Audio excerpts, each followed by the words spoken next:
Hello besties and welcome to another Genshin theory! Today we're talking about Dottore and his role in Teyvat's future and Sumeru's Archon quests. This is kind of a combination theory and lore breakdown, so all you webcomic readers bear with me while I explain who Dottore is. So far, the Fatui have been secondary antagonists in Genshin's overall plot, with the Abyss Order as the main antagonists. In Liga and Inazuma, the Fatui Harbingers were the main villains of the Archon quests, Child in Liga and Scaramouche and Senora in Inazuma. Mondstadt was, as always, the outlier, but that's another video for another day. Point is, the Harbingers tend to be the main villains of Archon quests, or at least are heavily involved in the background. Only 3 of the 11 Fatui Harbingers have been featured in the game, but we do know of others. We've actually seen a 4th in the webcomic, a man named Dottore. As always with the Harbingers, Dottore's name comes from Commedia dell'Arte. Commedia dell'Arte is a form of Italian theater that utilizes stock characters. For all you non-theater kids, think of it like fanfiction. There are a bunch of plays written by different people using the same characters. In Commedia dell'Arte, Dottore is wealthy and arrogant, not unlike what we've seen of him in the Genshin Impact webcomic. He loves to hear himself talk, and some portrayals have him speaking in random Latin or Greek. Dottore sleeps around and often gets caught cheating or catches others cheating on him. Some versions of Dottore portray him as a father to other stock characters, particularly young women. I think some of those characteristics will come up when we meet Dottore in-game. With the Harbingers we've met so far, they've displayed some of the characteristics of their Commedia dell'Arte counterparts. For example, Tartaglia is a versatile character that doesn't really have one set personality, and in-game Tartaglia kind of goes back and forth on his morals and can use multiple weapons and elements. Dottore's arrogance in relation to his intelligence is probably going to be a big thing with him. Dottore is the inventor of Delusions, false manufactured visions commissioned by the Tsaritsa. Delusions are notoriously dangerous, often causing serious harm to their users. Diluc's father died when using a delusion to protect himself and his son from Ursa the Drake 4 years before the game's time. We saw the effects of delusion use in Tepe during the Inazuma Archon quests. I'm torn on deciding whether or not Dottore would use a delusion or not. On one hand, he created them and is supposed to be very proud of his work, but on the other hand, surely he sees how dangerous they can be and he doesn't want to end his own life because of his pride. I mentioned that Dottore often has children in Commedia dell'Arte. I definitely don't think Genshin Dottore will be a father in the biological sense, but he may see himself as a parent to the abominations he creates. Dottore performs human experiments on unwilling participants in the comic. One of these was on Krupp, a former Fatui member turned robot by Dottore. The Ruin Guard factory we explore in Child's story quest was actually reactivated by Dottore, likely for him to study Conry and robotics and further his own robotics pursuits. Keep in mind that Dottore did not build this factory. He just discovered the ruins of it and got it operating again.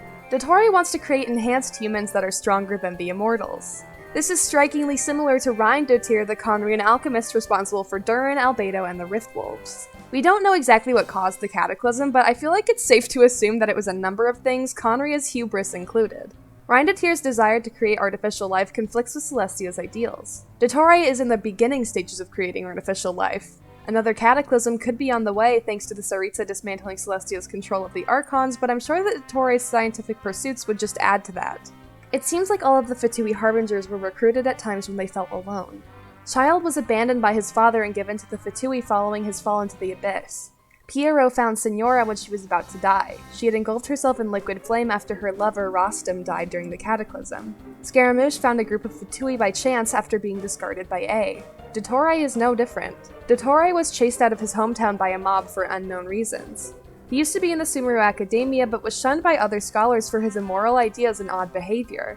Pierrot approached him at the Akademiya and told him that he could research whatever he wanted in the Fatui, and obviously Dottore agreed and joined the Fatui.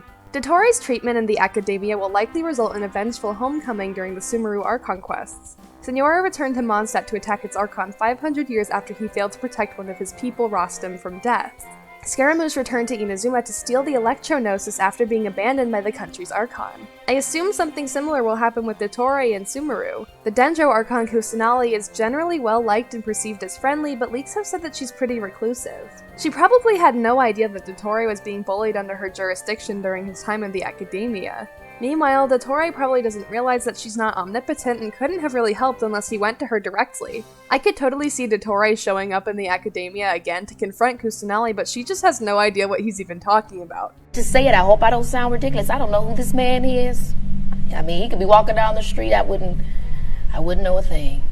Sorry to this man. Her Her confusion would likely only fuel his anger though, maybe thinking that she doesn't care and she just wants an excuse to get away from him like everyone else in his life has. In the most recent Marvelous Merchandise event, Liban told us that Sumeru has an ominous aura right now. It's implied that Sumeru wasn't always like this and that this ominous aura has recently become a problem. Depending on what that means, I could see Dottore being responsible for it or adding to it. Dottore has no respect for human life, so what's stopping him from endangering a whole country? It wouldn't be the first time the Fatui have attacked a whole country. Child released Osile in an attempt to destroy all of Liyue. The difference with Dottore is that he has personal history with Sumeru, so he has all the more reason to attack the country.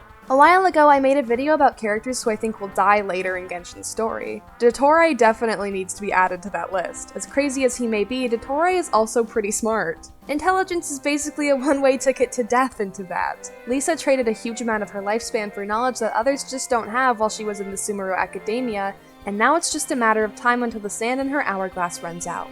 Urabashi read a book that he wasn't supposed to and knew that Celestia would want him dead for reading it. This was the book that Conry and Envoy stole from Ante and Ekonomiya. Guizhong was the smartest person alive during the Archon War, and then she just suspiciously died after putting everything she knew into Memory of Dust. Her death may have been an accident from the landslides in Guili Plains, but who's to say that Celestia didn't cause the landslides? Conria was the most advanced nation ever in terms of knowing about Celestia and all the shady stuff they were up to, and we all know what happened to them. Every time someone is a little too smart, they die. Dottore could easily join that group of smart people who died just because of that. In returning to Teyvat's leading educational institution, Dottore may end up learning something he wasn't supposed to. The Sumeru Archon quests are called Truth Among the Pages of Piranha. Whatever this truth is, we can assume knowing about it is dangerous. And since Dottore will probably be the main villain of the Sumeru Archon quest, it would make sense for him to learn that truth alongside us. If and when he finds out, given where he is now, it wouldn't surprise me if Dottore turned up dead. I think that we already know what that truth is. Truth Among the Pages of Piranha isn't a completely accurate translation.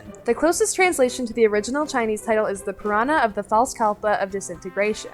Puranas are Indian literature that usually have to do with mythology. Kalpa is a Hindu concept that refers to a period of time wherein the world is recycled. The Kalpa of Disintegration is the period of time from the annihilation of the old world and the creation of the new world. I know that may sound crazy to be in Genshin at first, but this actually isn't the first time we've heard of cosmic cycles in Genshin lore. Following the war between the Primordial One and the Second Who Came, Celestia employed cosmic cycles to consistently recycle Teyvat without anyone living there knowing. You can learn more about that in my videos on Teyvat's timeline. I think the Kalpa of Disintegration is the truth that we'll learn about in Sumeru. Since Dottore will probably be there with us, he'll likely end up learning about it too. He's already so smart as it is, so learning about Celestia's unjust plan for humanity will be the last thing they need to justify getting rid of him. If Dottore learns about Teyvat's cyclical nature, I have no doubt in my mind that he'll die. To make matters worse, Kusanali would still probably try to protect him. Even though he left the Akademiya because he was treated poorly there, I doubt Kusanali knew what was going on because she's a hermit. Zamarin, the big mushroom in the chasm from Sumeru, tells us that ignorance might be a blessing and knowledge may be a curse. Despite being the god of wisdom, Kusanali may believe the same thing. They are the god of wisdom, and it would be wise to act in self-preservation and to advise others to do the same. But since Dottore has so much disdain for the Akademiya and likely Sumeru and its Archon, he probably won't listen to her warnings. I think it would be cool to have a Dottore boss fight. Since he's the inventor of Delusions, it would be a fun challenge if he used all of them against us. It would take a lot of strategy to defeat every element coming from a single assailant. As for the lore purpose of the boss fight, maybe we would have to fight him for the Purana containing the story of the Kalpa of Disintegration. Obviously, this is all speculative. I did a lot of videos like this one leading up to the Inazuma Archon quest coming out, so don't be too surprised if I make more videos talking about what I think we could see in Sumeru. I could be totally wrong about this stuff since there's hardly any evidence for it, but I was right about some of my weird predictions for Inazuma. I predicted that Ball and the Shogun weren't the same person and that Scaramouche was somehow related to them before the Archon quest even dropped, and that all ended up being true. I'm not saying that I have the ability to see the future, but I do think it would be cool if I ended up being right with my shots in the dark again. The song I used in this video was actually written by me. It's called The Doctor, and I wrote it as a theme for Dottore a while ago. You can stream it here on my YouTube channel or on any music streaming service out there. As always, thank you for liking, commenting, and subscribing, and I'll see you next time. Bye, besties!